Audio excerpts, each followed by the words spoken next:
Dans un manuscrit tapisserie, manuscrit que j'ai écrit en Israël à la fin 68, les 4 carrefours de l'astrologie, etc. Eh bien, je mets mon thème natal. J'avais fait l'astrologie depuis très peu de temps, depuis 1 an à peu près. Et alors, je pose comme critère, à l'époque, rareté des configurations.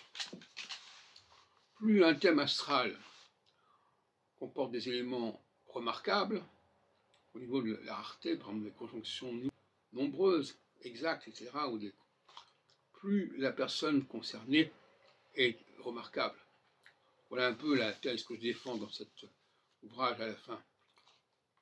Et donc il s'agit d'une démonstration mathématique, si on peut dire. On peut mathématiquement montrer qu'un thème astral est plus ou moins exceptionnel. Et par là même, la personne qui a ce thème astral serait également exceptionnelle. Bon.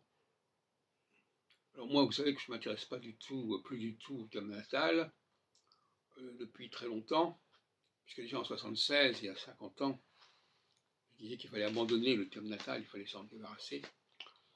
Et il n'empêche que beaucoup d'astrologues attendent et attendaient de l'astronomie quelle structure l'astrologie. Alors qu'en fait, c'est l'astrologie de nous dire ce qu'il faut garder de l'astronomie. Les rapports sont à inverser. On tombe dans le problème copernicien, héliocentrisme, géocentrisme, etc. Et moi, je propose un saturnocentrisme. Donc là, on est encore dans le triangulaire, si vous voulez. Saturne, et puis il y a l'héliocentrisme, et puis il y a le géocentrisme. Voilà. Et effectivement, Saturne peut aussi bien, quand on privilégie Saturne, aller vers le géocentrisme, c'est-à-dire que c'est par rapport à notre Terre que Saturne existe, ou bien au contraire, aller vers l'héliocentrisme en disant mais Saturne c'est autour du Soleil, etc. Et Barbault nous a enfermés dans cette idée qu'on retrouve chez Nicolas d'ailleurs, que l'astronomie était, ce qui nous permettait de l'astronomie nouvelle, celle qui découvre de nouvelles planètes, était le salut de l'astrologie. Que les nouvelles planètes, Uranus, Neptune, Pluton, dont Nicolas a fait un des 3 piliers de son RET, sont la clé de l'astrologie, une clé qu'on attendait depuis des millénaires. Alors que pour moi, l'astrologie, elle existe déjà, il y a déjà des milliers d'années. Elle n'a pas attendu que l'astronomie découvre des planètes au-delà de Saturne. Parce que ce qui était au-delà de Saturne ne nous intéresse pas en réalité. Pour les anciens, Saturne était la planète la plus lointaine, dont le cycle a été le plus long.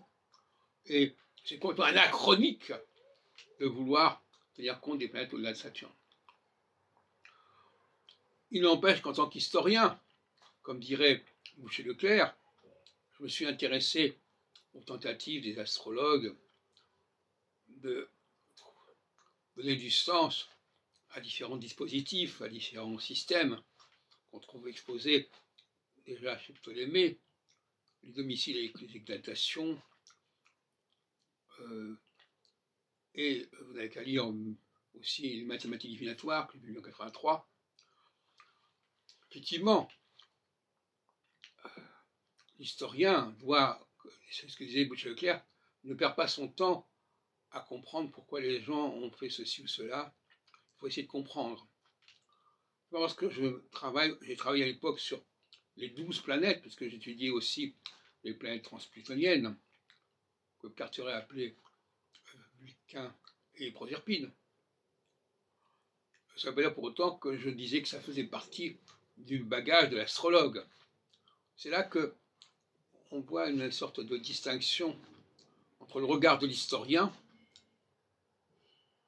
et le regard de l'astrologue. Là aussi, on est dans une triangularité. D'un côté, il y a le chercheur en astrologie. De l'autre côté, il y a l'historien de l'astrologie. De l'autre côté, il y a l'astrologue qui fait avec ce qu'il a, et qui fait son thème natal, etc. Voilà. Donc tout est dans le domaine triangulaire ici.